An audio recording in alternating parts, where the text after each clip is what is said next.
Okay, this video is going to be all about how to work your receipt book. So the first thing I need to tell you is what is a receipt book. So when people think about a receipt book, they think of those little books. You've probably seen them at Walmart to where you pay your rent and your landlord will write you a little receipt. Or there's been times when I've gone into little stores and for whatever reason they weren't really set up with a register or something was wrong, and so they'll write you out a little receipt out of these little books. You just tear it right out.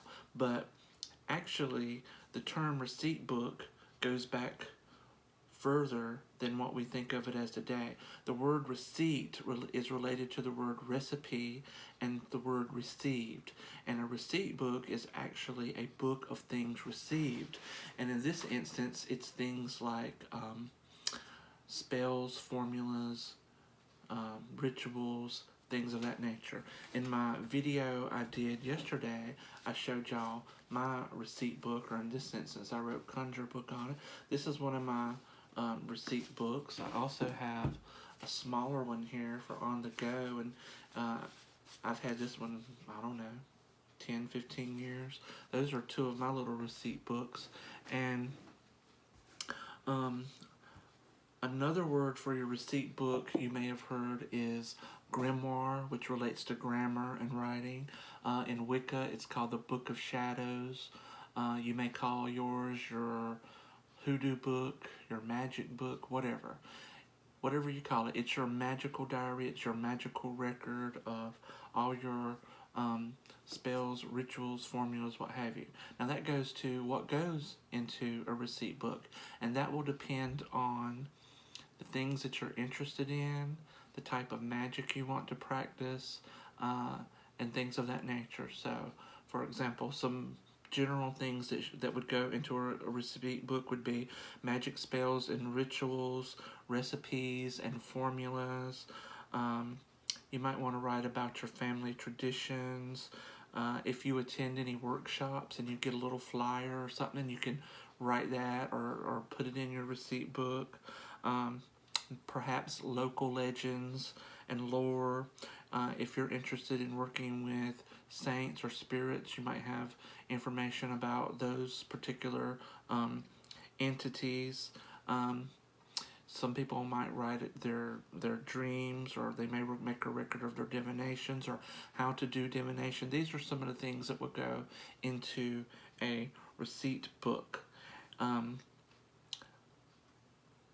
So again, the things that you're interested in will most likely find it. Things you're not interested in may not go into your receipt book. For example, even though I do some dream work and I do receive information through dreams, I despise hearing about other people's dreams. People email me all the time with these long dreams and then ask me what it means.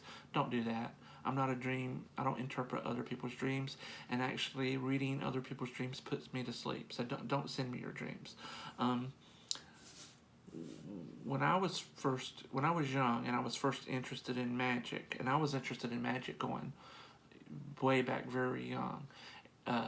Everything I knew about witchcraft probably came from watching reruns of Bewitched on TV. But what I did was, if I was reading a book, usually a work of fiction, or watching a TV show that had witches, or even just in real life, someone in the family or someone else would say something vaguely magical or overtly magical, and it would just really hit me. Oh, that's interesting, and I would write it down. So my first receipt book was probably something like this, a little composition notebook, and I had this little notebook, and I would hear something, and I'd write it in my little book. For instance, growing up, everybody hung out in the kitchen, in the family. Daddy sat at the head of the table all day. Mama was using her cooking or cleaning or whatever. When people would come over, or other family members, we'd gather in the kitchen. It was sort of the family power spot, which is why today my ancestor altar is in my kitchen, because that's where we all hung out. But I do remember one time we was all sitting around the table, and someone in the family was pregnant, and they were experiencing morning sickness, and it was either grandma or one of my aunts or somebody said something like, "Oh, well, that's easy to take care of. You just crawl over your husband out of the bed, and he'll get the morning sickness, and you won't." And I thought, "Oh, that's interesting." So I would write that down. Or if we were sitting out on the porch in the summertime when it's a little bit cooler, the sun set behind a cloud, Grandma would say, "Oh, sun's setting behind a cloud. It's gonna rain." I might write that down. So, later on when I got more into witchcraft, I had this little collection of all these superstitions and beliefs and little, things. Also, another one I always heard growing up, you heard people say, if a bird gets a hold of your hair, like out of your hairbrush or something, and weaves it into its nest, you'll go crazy. That might be something I wrote down. So then later, when I discovered Wicca and I started assembling my own Book of Shadows, again, I probably used something like a composition notebook or a 3-ring, not a 3-ring, but a spiral bound notebook. And this was before the days of the computer. So, and again, before in Wicca, you would traditionally write your Book of Shadows out by hand, but then when people later got computers and printers and even typewriters, a lot of people would type them out and put them in a 3-ring binder, and that way they can move them, move the pages around if they wanted to. That was a disadvantage of having like a bound book or a spiral notebook. And then I met a Famtrad witch. Famtrad means she comes from a family tradition of witches, and she had a blank book that she'd gotten somewhere, and she had entries written in her hand, but then she also had pages where she had printed it on her computer. And I had tried that when I finally got a computer, and I glued the pages into the book, and it usually kind of messed it up because I would have a bunch of pages I would want, and then I'd put the glue in it and not give it time to dry in between the pages, and it'd stick together.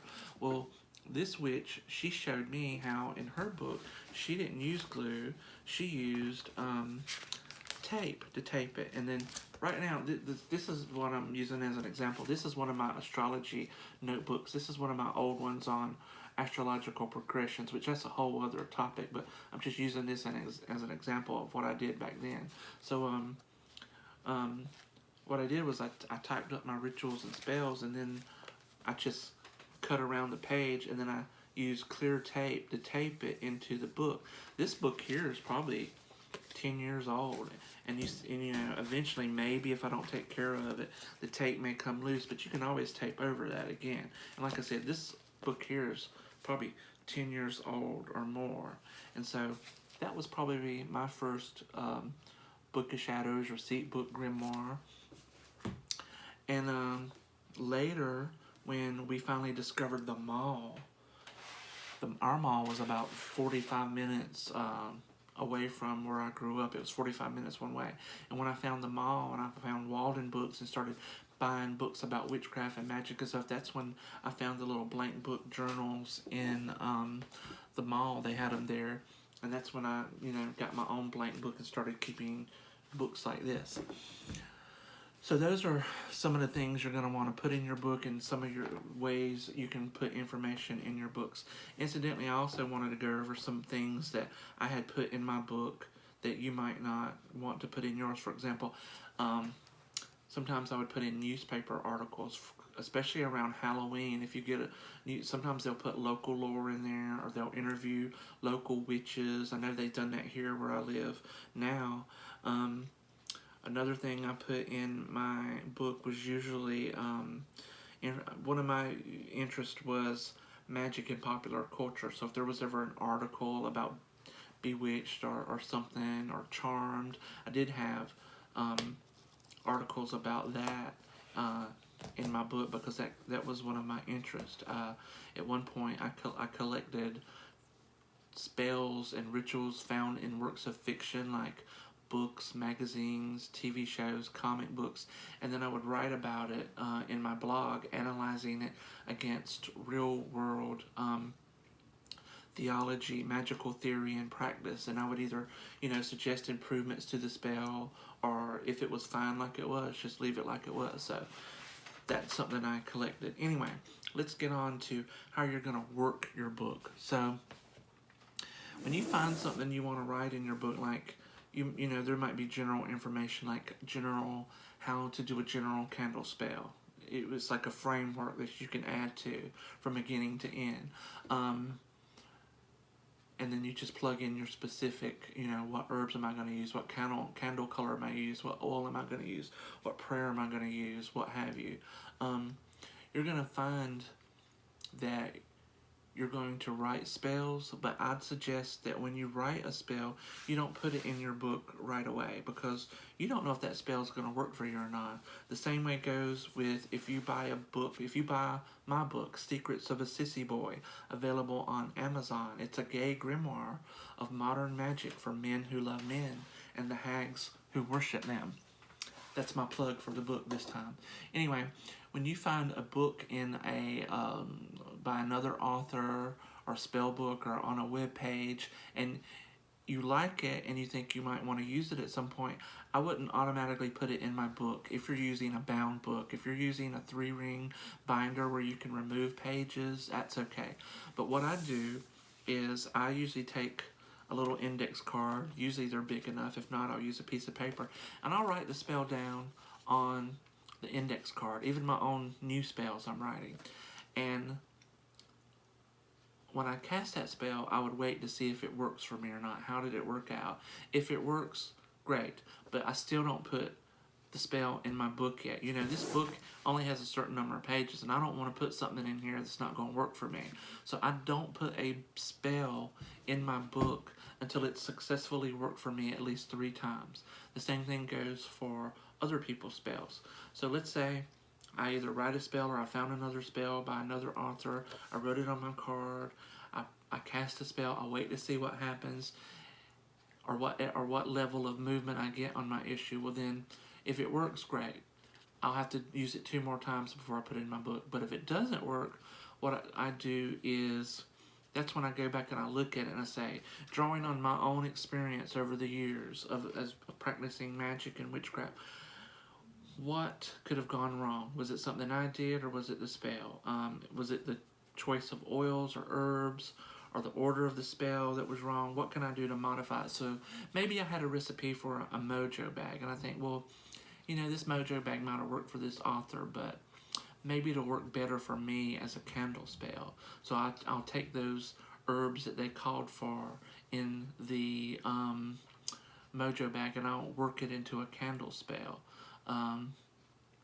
Or maybe I'll work it into a doll, or maybe I'll work it into a bottle, you know, or maybe it was a candle spell, a freestanding candle spell, but maybe if I put it in a bottle, maybe if I put the candle in the rim of a bottle, let it burn down, put the herbs in the bottle, and I just shake the bottle over a certain number of days, whatever. So I'll modify it, I'll edit it, and then I'll cast it again if I still don't have the need, or when I do have the need, and then we'll see how that works. And so through trial and error, this is how I arrive at a spell that works for me. And I have a large collection of spells and rituals and formulas in my book that work for me, because, like I said, I don't put anything in my book until it has worked for me successfully at least 3 times. So that is how I work my grimoire.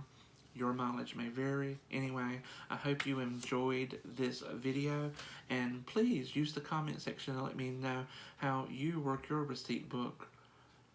And have a great day, everyone. Goodbye.